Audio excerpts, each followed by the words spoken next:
Why does it always seem like when Xbox fans are finally going to get something great, Microsoft's like, but wait! There's a catch.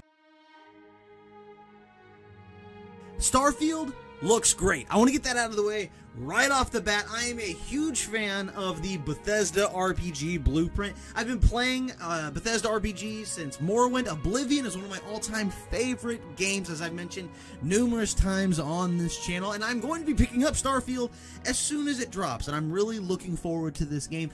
Yesterday we got the Xbox Game Showcase, followed up immediately by the Starfield Showcase, where we got to see like an hour of this game, them finally lifting the veil on what exactly this game is. I know we've seen trailers in the past, showing, like sprawling vistas with the score swelling up and it's all mysterious and cool, and yeah, that's fine, but for me personally, when you, like, what I want to see when you're advertising a Bethesda RPG, I'm more interested in you just being like, okay, like, scroll through the menus, let me see, like, the gears of this game, because that answers a lot of the questions I have, and it's the Bethesda RPG, but set in space, and I think that sounds really fun. I'm really looking forward to playing Starfield, and I want to get that out of the way right here at the beginning of the video, but I do have some concerns with what was revealed after the showcase, which, and it's in the title of the video, Starfield is going to be locked out at 30 frames per second on the Xbox Series S and X. I kind of thought maybe that would be the case on Series S, but with Series X,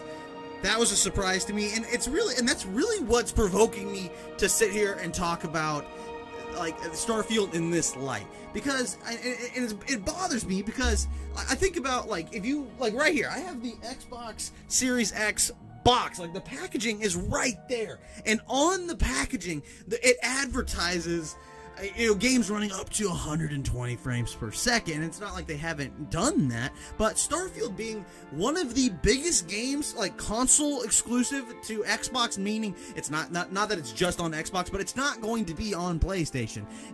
That this game is the biggest Xbox game that's just going to be on Xbox consoles in a long time, and that game doesn't even meet half the frame rates that are advertised on the box, 120 frames per second. It doesn't even meet 60 frames per second.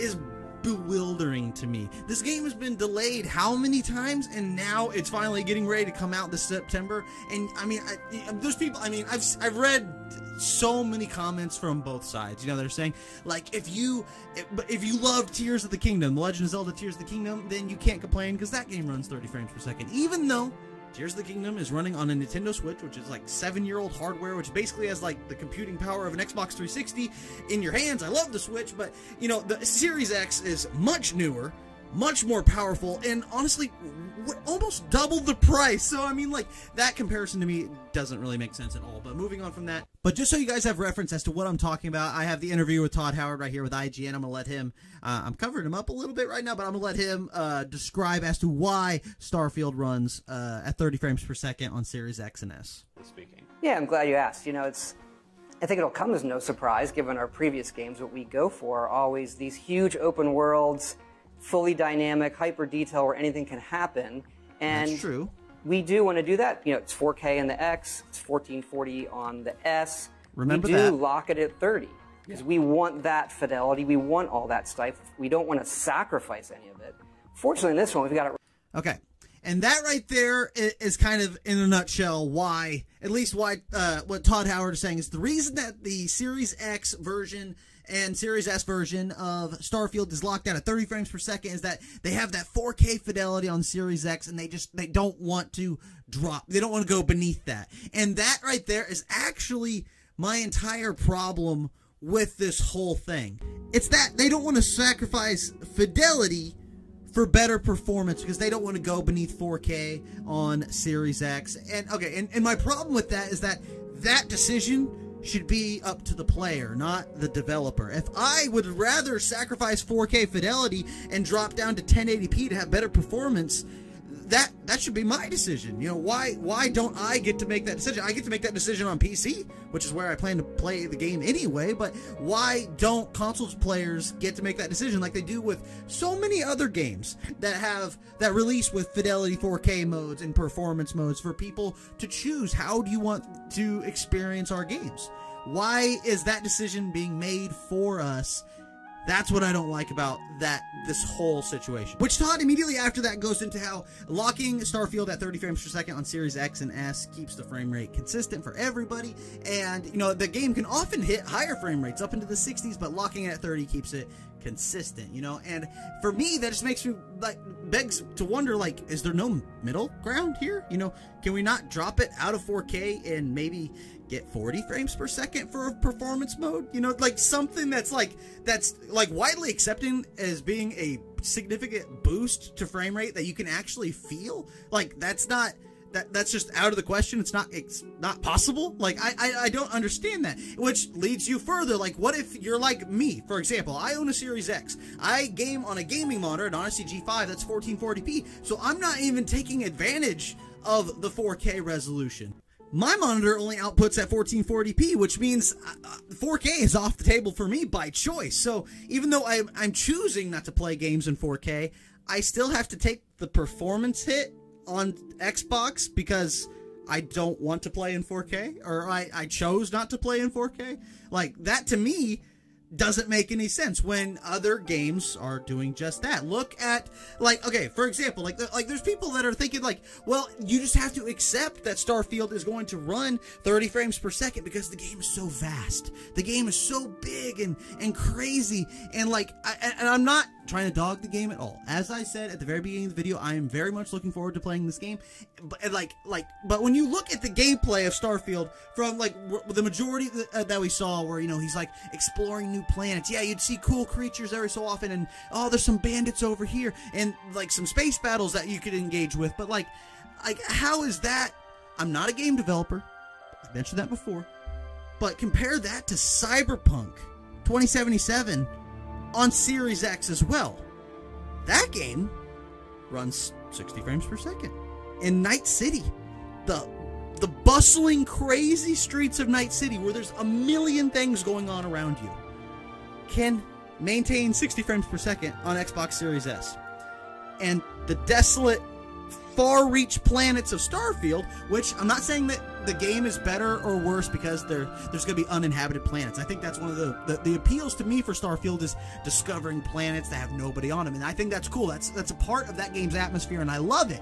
But from a technical standpoint, like, people that are saying it's because Starfield's so vast, it's so expansive and huge, it's got to run 30 frames per second. But I'm just like, are you sure?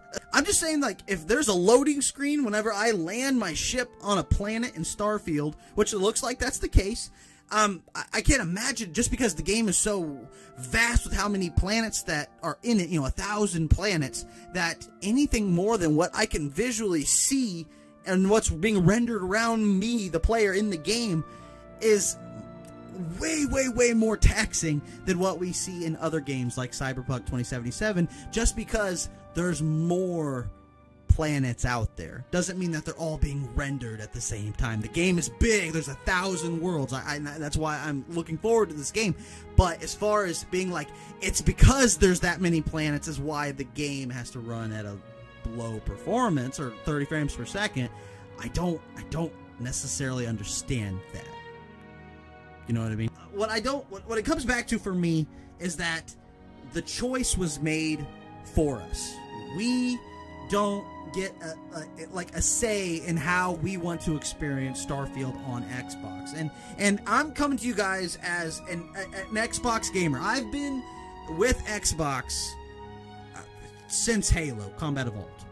I have a Series X. It's been where throughout my life, where I've played most of my games has been on the Xbox family of systems. And even though now I mostly play on PC, because, you know, Xbox games are, I'll never not be in the Xbox games ecosystem. I love Halo, I love Gears. Those games they come to PC now, you know. And but my point is like, I'm coming to you guys as an Xbox guy.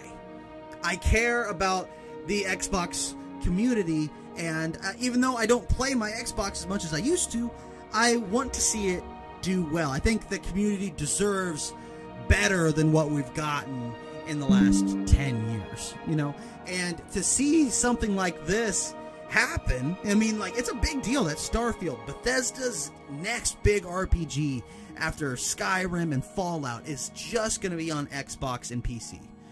That's a big deal. But it runs at the frame rate that Skyrim ran on the Xbox 360.